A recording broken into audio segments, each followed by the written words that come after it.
At last na, please. Last na, yung convoy masasagasaan tayo. Guys!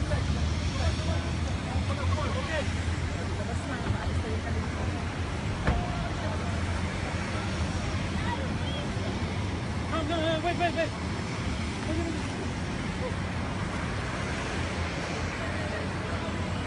I guess it's a matter of having that side of the sidewalk.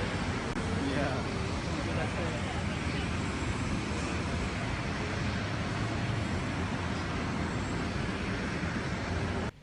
The members of the cabinet who are here, Secretary Lopez, and si ating Brigadier General Casiano Monilla, my favorite general. Sir, yes sir. Used to be the task force Davao. And before that, I don't know kung si Milen nandito, Garcia. Is she coming with me to sa China? There are a lot of punta na China. Okay.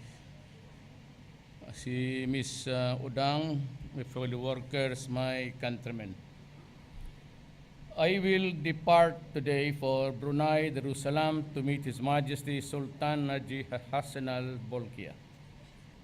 We will discuss of further enhancing the special ties and reaffirm the enduring relation between our two countries and peoples.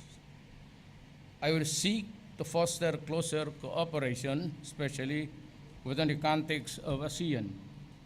Among the priorities will be intensifying two-way trade and investments, developing our halal sector, and MSMEs are points of discussion. Along with the growth and development, I shall seek to further strengthen joint resolve at securing just and lasting peace in Mindanao. Brunei has always been a steadfast partner for peace. As the Philippines enters its important phases in our peace talks, Brunei will continue to play an important role. In the area of defense and security cooperation, I will seek collaborative undertakings in the sharing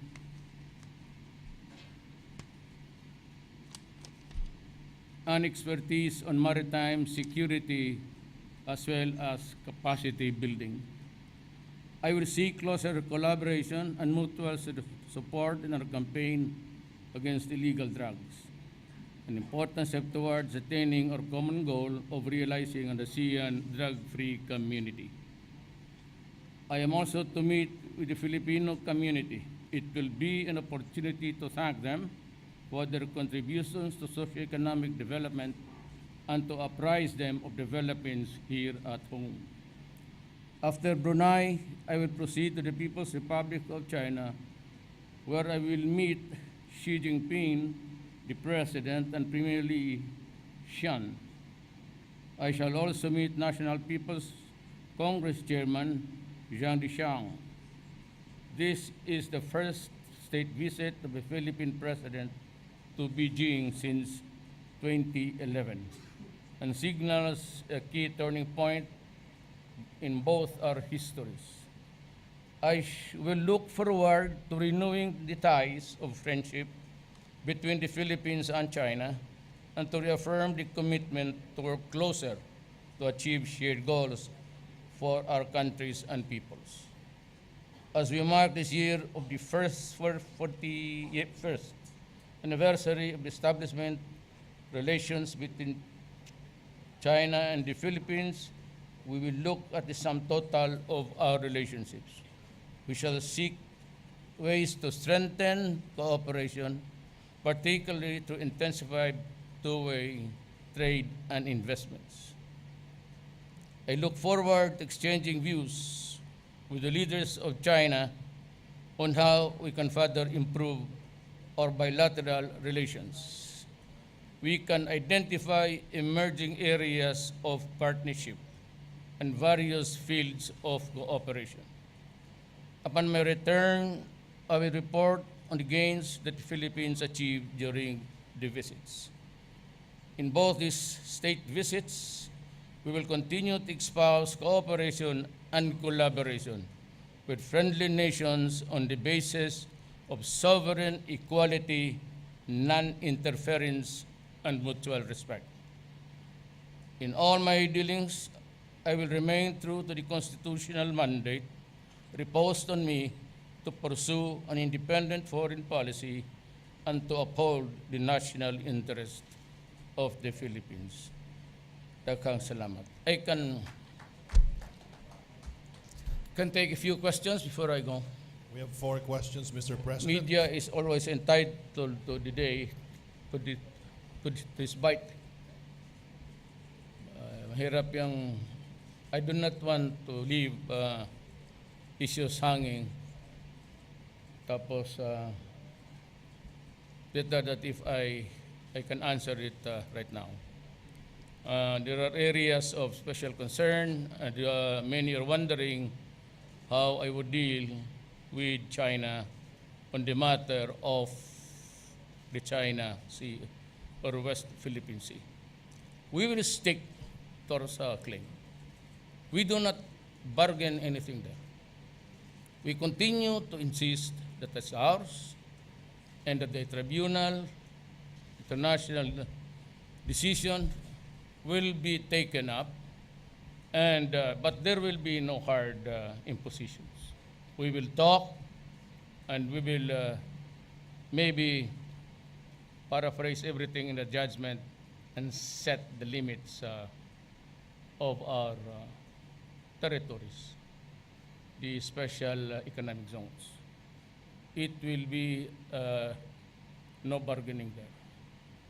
It is ours, and many of you are just wanting to ask the question. That is it. No bargaining of our territories. Whether within the 12 or to the 200, it will remain a special concern. And I will be very careful not to bargain anything, or after all, I cannot give what is not mine, and which I am not empowered to do by any stretch of imagination. There will be no, I said, hard impositions, because this is a matter of international committee. When you go there, you only want to talk. And remember, there are only 2 options. We go to trouble, or we talk. We can choose the path there in between. Merong question, ha? Mr. President, our first question is from Vina Araneta of ABS-CBN. Mr. President, good afternoon. We received po information that the Supreme Court might decide on Tuesday about the Marcos burial at the libingan ng mga bayani. What can you say about that, Mr. President? Thank you very much. We will follow what the Supreme Court says. For after all, it is the Supreme Court who interprets the law and decide which of the public interest is served among the contending parties. My position is that there is a law which grants Marcos a burial in the libingan ng mga bayani. My position that as long as there is that law, it shall be followed. In the matter of the medals and heroism of the late Marcos, that is not the issue, and that is to be resolved maybe in the generations to come. It could not be decided on the group now which were actively and physically and emotionally involved in the issues that went past. We can never have a good reading of that. But what I must say now is that we have alienated the entire, almost entire Ilocano people. We cannot just do that because we are all Filipino. And I hope that the Supreme Court will decide not on the emotion, but of course, we know that it will be all legal at the end of the day. What the Supreme Court will rule must be followed. The second question, Mr. President, is from Ian Cruz of GMA 7. Good afternoon, Mr. President. Yes, sir. Sir, according to Supreme Court Senior Associate Justice Antonio Carpio, if you concede the sovereign claims over Scarborough Shoal, you could be impeached. What's your reaction? He is correct. I would be impeached. It's an impeachable offense. I do not fight with that statement. It's all correct. It's all legal. And so I agree with him. I said we cannot barter which is not ours, belongs to the Filipino people. I cannot be the sole authorized agent, for that is not allowed under the Constitution. Tama siya. Our third and last question, Mr. President, is from Jem Avancenia of TV5. Sir, yung executive order daw po sa nationwide smoking ban for signature nyo na po. Yes, it will be followed, and the implementation will follow the Davao experience. If you want to smoke, find a place where it is allowed. Now, I've always been against even building a structure inside just to accommodate smokers. That ain't the way. It must be out. It must not be in an enclosed cubicle inside the building. That is not good enough. The statistics would show there's no debate on that you will die of cancer if you continue to mess up with nicotine. Sir, how about po sa yung firecracker ban naman po? Do you have any plans of? I am going to I'm going to have the cabinet meeting next. I will allow a full economic economic kasi ang mawala ng negosyo, economic, whatever, social, lahat na. So I would need the cabinet to decide. It will be a cabinet decision.